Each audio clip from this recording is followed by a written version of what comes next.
नमस्कार, यूपी तक में आपका स्वागत है। मैं हूं आपका संतोष और इस पहले बुलेटिन में बताएंगे उत्तर प्रदेश की वो खबरें जो हैं अखबारों के हेडलाइंस।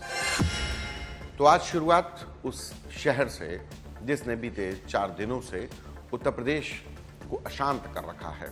उत्तर प्रदेश को अशांत इसलिए क्योंकि आइला मोहम्मद के नाम पर बरेली में हुए फसाद के बाद पुलिस एक्शन में आई है। बरेली में पुलिस लगातार एक्शन कर रही है और अब तक 49 लोगों को गिरफ्तार कर जेल भेजा जा चुका है और जिनमें मौलाना तौकीर रजा, जिसके ऊपर ये साजिश रचने का आरोप है, फसाद कराने का आरोप है, साजिश रचने का आरोप है, मौलाना तौकीर रजा को भी गिरफ्तार कर बरेली पुलिस फर्रुखाबाद की फतेहगढ़ जेल भेज चुकी है। लेकिन गिरफ्तारियों का दौर लगातार जारी है। शनिवार से शुरू हुआ ये गिरफ्तारियों का दौर अभी भी जारी है। रविवार कल देर शाम करीब 15 लोगों को गिरफ्तार किया गया। कोतवाली क्षेत्र से 2 लोग बारादरी क्षेत्र से गिरफ्तार किए गए। लेकिन सबसे बड़ी बात कि जो फसादी गिरफ्तार किए गए वो अब हाथ जोड़कर माफी मांग रहे हैं। वो कह रहे हैं कि हमसे गलती हो गई, अब कभी पत्थरबाजी नहीं करेंगे। लेकिन बरेली पुलिस का एक्शन लगातार जारी है। इस मामले में 10 एफआईआर दर्ज हो चुकी हैं और 10 में से 7 एफआईआर में मौलाना तौकीर रजा को नामजद किया गया है साजिशकर्ता के तौर पर। बरेली से ही जुड़ी दूसरी खबर है कि इस पूरे मामले में मौलाना तौकीर रजा जब गुरुवार शाम से ही बरेली पुलिस की मौलाना तौकीर रजा पर नजर थी तो वो अपने घर को छोड़कर अपने करीबी फरहत के फाइक एन्क्लेव में जाकर बैठ गए थे। वहां पर पुलिस की निगरानी थी। फाइक एन्क्लेव वो जगह जहां पर मौलाना तौकीर रजा को नजरबंद भी किया गया, लेकिन वहीं से बृहस्पतिवार की देर रात एक लेटर वायरल किया गया। मौलाना की तरफ से कहा गया आइला मोहम्मद का जो प्रोटेस्ट जुमे की नमाज में होना है वो नहीं होगा।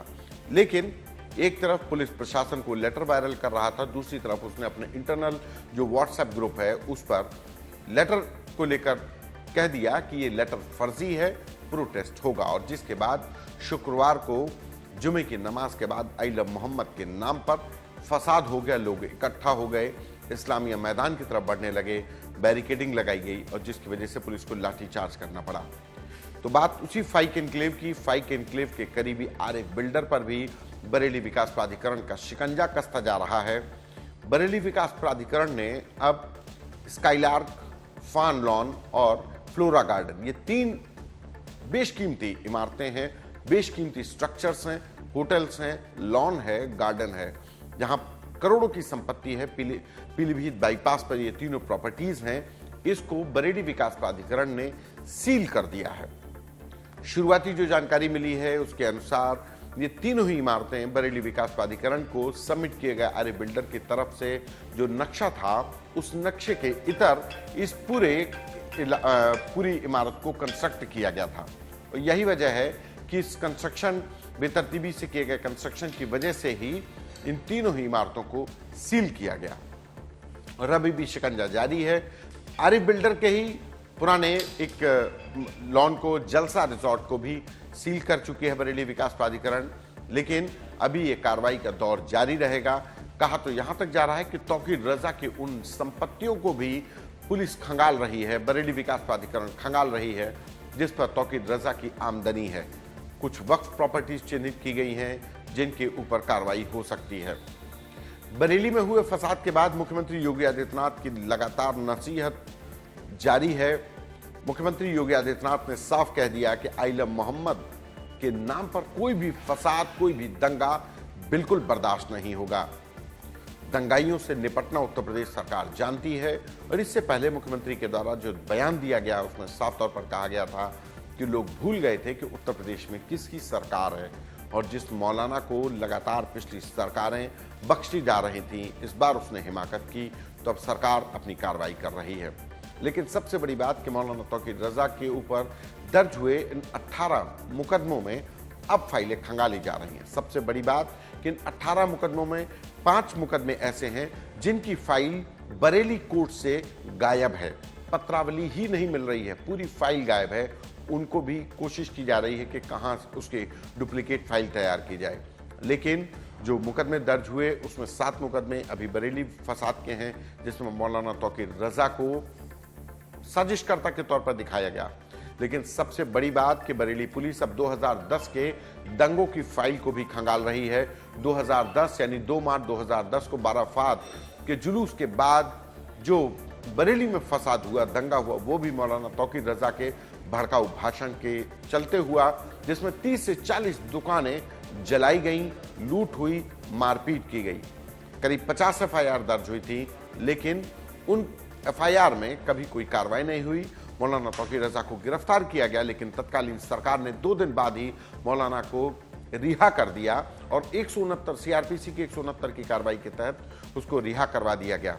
लेकिन अब 2010 के उस केस पर भी सरकार की निगाह गई है। वजह है कि इस मामले में 2023 में बरेली में तैनात जज ने पुलिस की दी हुई 169 की कार्रवाई को रद्द कर दिया, मौलाना तौकीर रजा को एनवीडब्ल्यू जारी कर दिया।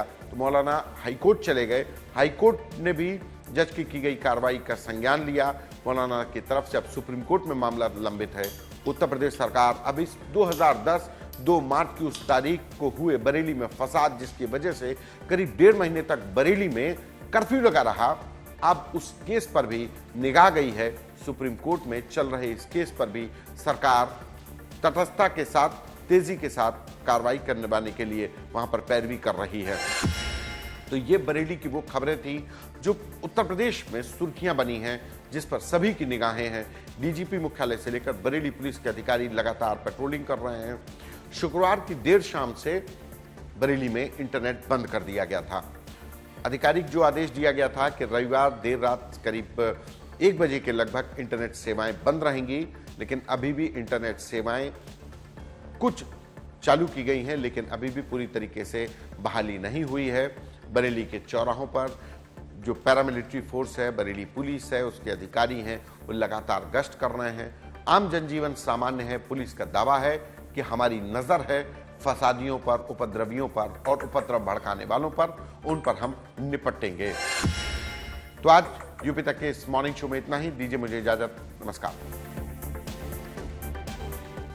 अखिलेश जी डॉर्मेट्री में रहते थे। वो कभी ये नहीं बताते थे कि मेरे फादर क्या हैं, वो ये कहते थे मेरे फादर एक फार्मर है। मैसूर के सारे रोजेस इकट्ठे करवा लिए थे और जीतने के लिए। और ये डिम्पल ने हमसे कहा भी था कि बच्चों के साथ भी खेलते तो हारना नहीं चाहते। 99 में शादी हुई और वो लोग गए हुए थे देहरादून। तब इनके पास फोन आया कि आओ तुम्हें कन्नौज से लड़ना है। नाम चीफ मिनिस्टर के तौर पर आजम खान ने रखा। तो अखिलेश यादव की आंखों में आंसू। हाँ, मुलायम सिंह जी शिवपाल जी के घर गए थे, अखिलेश जी को बुलाया गया था, तीनों में पैचअप मीटिंग हो रही थी।